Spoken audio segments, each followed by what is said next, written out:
વડોદરા જિલ્લા કોંગ્રેસ સમિતિ તેમજ વાઘોડિયા શહેર કોંગ્રેસ અને તાલુકા કોંગ્રેસ સમિતિ દ્વારા વાઘોડિયા બજાર સમિતિ ખાતે આવેલ સભાખંડમાં કોંગ્રેસ મહિલા સંમેલનનું આયોજન કરવામાં આવ્યું.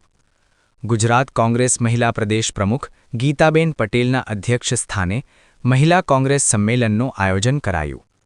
મહિલા કોંગ્રેસ સંમેલનમાં વડોદરા જિલ્લા મહિલા સહપ્રભારી હેતલબેન પંચાલ, મધ્ય ઝોન પ્રભારી અમૃતા દાસ ગુપ્તા, વડોદરા જિલ્લા કોંગ્રેસ મહિલા પ્રમુખ લતાબેન સોની, વાઘોડિયા પ્રમુખ જશોદાબેન પરમાર, વાઘોડિયા શહેર મહિલા પ્રમુખ વૈશાલીબેન, વડોદરા જિલ્લા કોંગ્રેસ મહિલા મહામંત્રી કાજલબેન પરમાર સહિત વડોદરા જિલ્લાના તમામ તાલુકાના કોંગ્રેસ મહિલા પ્રમુખો તેમજ હોદ્દેદારો સહિત મોટી સંખ્યામાં કોંગ્રેસ મહિલાઓએ ખાસ હાજરી આપી હતી. વડોદરા જિલ્લા કોંગ્રેસ સમિતિના મહામંત્રી રાજુ બેલીમ, વડોદરા મહામંત્રી કિરીટ વણકર, વાઘોડિયા તાલુકા કોંગ્રેસ પ્રમુખ પણ નારણભાઈ પટેલ તેમજ તાલુકા કોંગ્રેસના હોદ્દેદારોએ હાજરી આપી હતી. સભાખંડમાં યોજાયેલ કોંગ્રેસ મહિલા સંમેલનમાં ગુજરાત કોંગ્રેસ પ્રદેશ પ્રમુખ ગીતાબેન પટેલે મહિલાઓને આવનારી સ્થાનિક સ્વરાજની ચૂંટણીઓને ધ્યાનમાં રાખી કોંગ્રેસને મત આપી કોંગ્રેસની જીતાડી લાવવાની હાકલ કરી હતી. મહિલા પ્રદેશ પ્રમુખે ખાસ કરી મોંઘવારી તેમજ મહિલા પર થતા અત્યાચાર, શિક્ષણ જેવા મુદ્દાઓની વાત પર સંમેલનમાં મહિલાઓને સંબોધન કર્યું હતું. આશા ન્યૂઝ ગુજરાતી રિપોર્ટ ઉમર મંસૂરી, વાઘોડિયા. વડોદરા જિલ્લાની મહિલા સંગઠનની મીટિંગનું આયોજન કરવામાં આવ્યું હતું અને આના પહેલા હું વડોદરા શહેરમાં પણ મીટિંગ કરીને આવી છું. ત્યાં અમારો એક ધરણાનો પ્રોગ્રામ હતો. આજે 2 વર્ષ પહેલા વડોદરા શહેરની અંદર જે હરણી તળાવની અંદર બોટ કાંડ બન્યો હતો કે બોટની અંદર ઘણા બધા બાળકો કેપેસિટી કરતાં 4 ગણા બાળકોને બેસાડીને લઈ જવામાં આવી રહ્યા હતા. તો એ સુરક્ષા જેકેટ પણ નહોતું પહેરાવ્યું.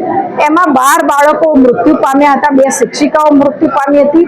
એ લોકોના પરિવારજનોને હજુ સુધી ન્યાય નથી મળ્યો, વળતર નથી મળ્યું અને એ ગુનેગારોને સજા નથી મળી. એના ધરણાનો આજે એના ન્યાય માટે આજે 2 વર્ષ પૂરા થયા એટલે શ્રદ્ધાંજલિ માટે બધો જ કાર્યક્રમ કરી અને આજે અહીંયા વડોદરા જિલ્લાની મીટિંગ કરવા માટે હું અહીંયા આવી છું. આજે ગુજરાત પ્રદેશની મહિલા કોંગ્રેસના પ્રમુખ તરીકે દરેક ગુજરાતના દરેક જિલ્લાનો મારો પ્રવાસ ચાલી રહ્યો છે અને આવનારા સમયની અંદર તાલુકા પંચાયત, જિલ્લા પંચાયત, કોર્પોરેશનની ચૂંટણીઓ આવી રહી છે.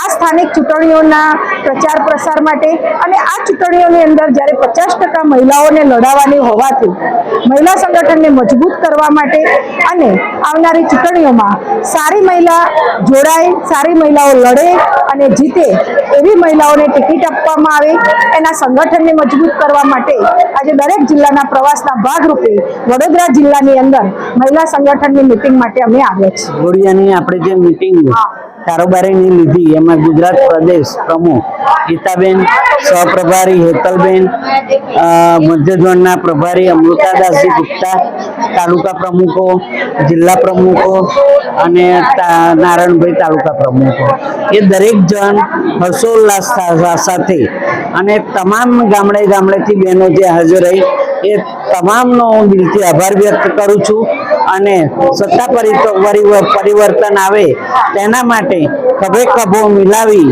અને જે અમે ચૂંટણીનો જંગ જીતીશું, લડેંગે તો જીતેંગે અને બધી જે મનભેદ હોય એ બધું ભૂલી જઈ એક થઈને એકજૂથ થઈને સત્તા પરિવર્તન લાવીશું એવી અમારી બહેનો અમારી સાથે જોડાઈ અને જે નવી બહેનો જે યંગ છે એ લોકોને ઉમેદવારી કરાવી અને એમને ચૂંટણીમાં ઝંપલાવડાવીશું અને જે 33% 50% જે બહેનોનું છે એને અમે ગૌરવપૂર્વક વિજયી બનાવીશું એવી શુભેચ્છા સાથે આજે અમે બહેનો એકત્રિત થઈ છે અને દૂરથી અમારા ગુજરાત પ્રદેશ પ્રમુખ, મધ્ય ઝોનના પ્રમુખ, પ્રભારી તેમજ સહપ્રભારી જે આવ્યા છે તેમનો તમામ બહેનોનો હું દિલથી આભાર વ્યક્ત કરું છું અને ગામડામાંથી જે બહેનો આવી છે સમય ફાળવીને તે તમામનો હું દિલથી આભાર વ્યક્ત કરીશ.